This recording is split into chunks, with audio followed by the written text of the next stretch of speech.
starting to run it. 106, give it up for Chris Brown.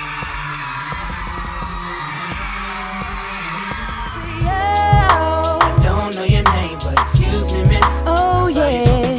I wanna be bitter for ya. And I just have to face the fact that some people in higher places or that have those doors to open for me, they don't want to open the doors. Chris Brown is a multi-talented singer, dancer, and actor. And as a young girl coming into my teenage years, I gave my computer so many viruses trying to download his music from LimeWire. If you know, you know.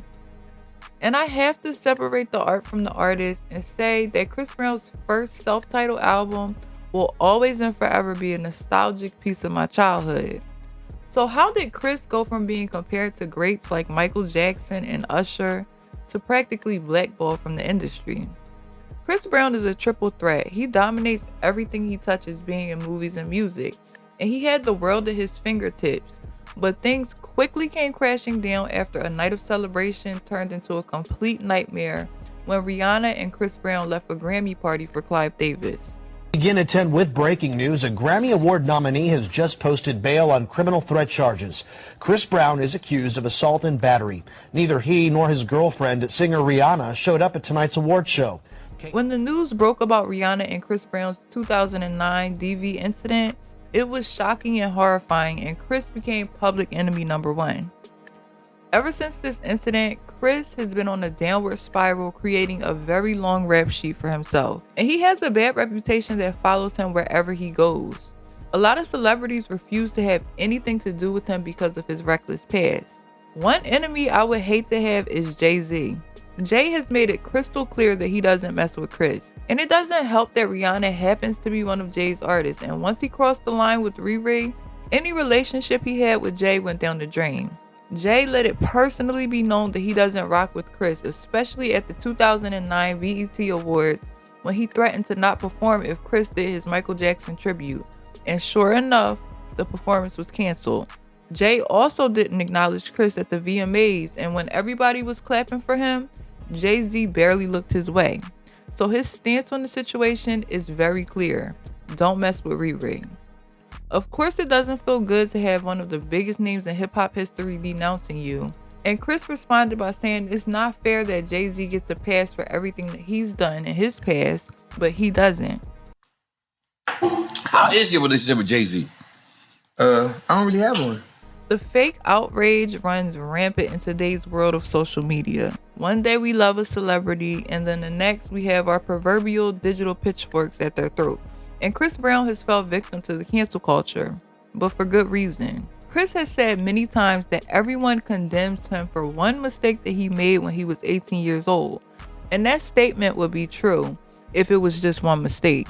Chris has a long history of being abusive towards women and being violent in general. Almost every year since 2013, Chris has been locked up for incidents involving physical altercations. And who can forget this picture? Karrueche Tran had to get a DV restraining order against this man because he stalked her for 2 years straight. Chris Brown is the definition of toxic. And can we talk about the numerous colorist allegations that have come out about him? In 2019, rapper Tokyo Vanity alleged that Chris told his security guard to keep the dark-skinned women out of his section. All I did was when I saw something on the shade room, I commented and said, I don't know why this is shocking to y'all. And all I stated was the receipts that I saw. When he was in the club, he ain't let dark-skinned women in his section. I don't even know cloud from Chris Brown. And in 2021, a woman went viral for talking about her experience with Chris, basically echoing what Tokyo Vanity said, saying that she was turned away from his party because she was too dark. And multiple other women have come out saying the same thing.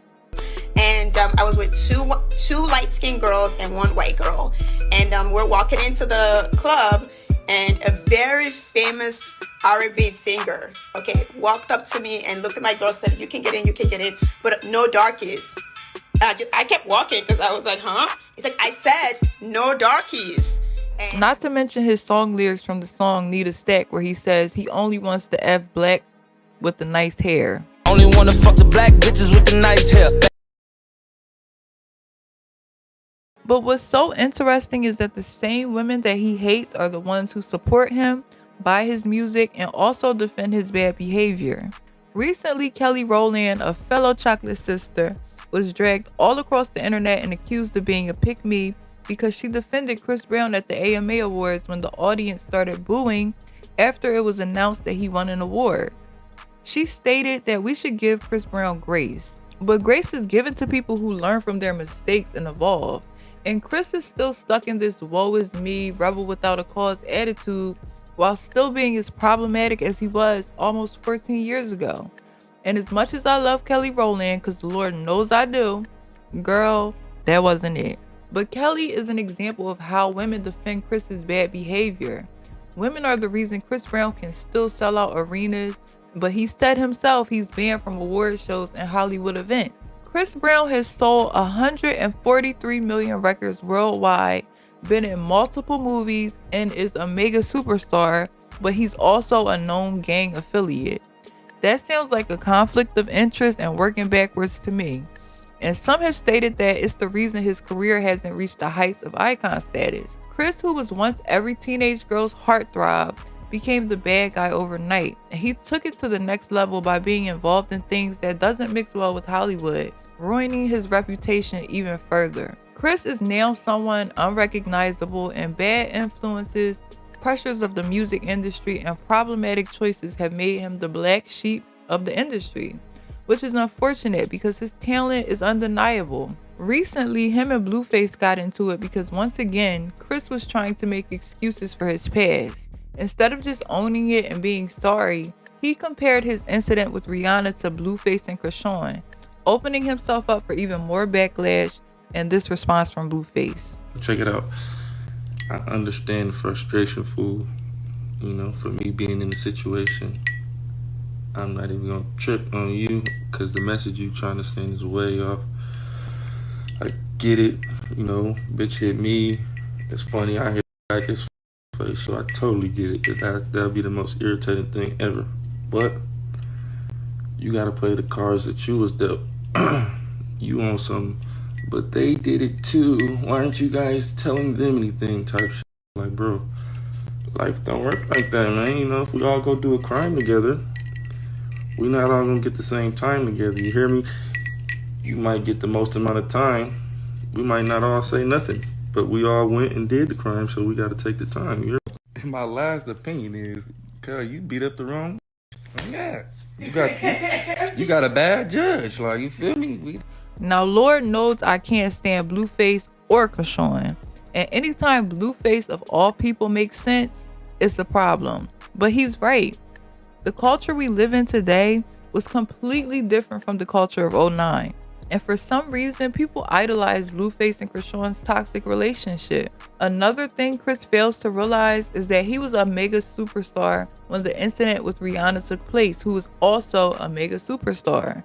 So the expectations people put on him back then are way different than the expectations for a one-hit wonder rapper. Plus, abuse in any form shouldn't be tolerated, period. The pressures of entering into such a cutthroat business can have consequences. And the mistakes a young person usually makes behind closed doors are magnified when it's in the public eye. But what happens when you keep making the same mistakes? Will Chris Brown's legacy be his music or his problematic past? Do we separate the art from the artist at this point? Is cancel culture right about Chris Brown? Can he redeem himself? I have so many questions. Chris Brown is an undeniable artist, dancer, actor, etc. Don't get me wrong. But character outweighs everything, and when that's bad, what's left? If you enjoyed this video, don't be shy and let me know in the comments. And what's your take on Chris Brown? And also, don't be rude and like this video and subscribe to Gossip Snob for more videos like this one. Bye.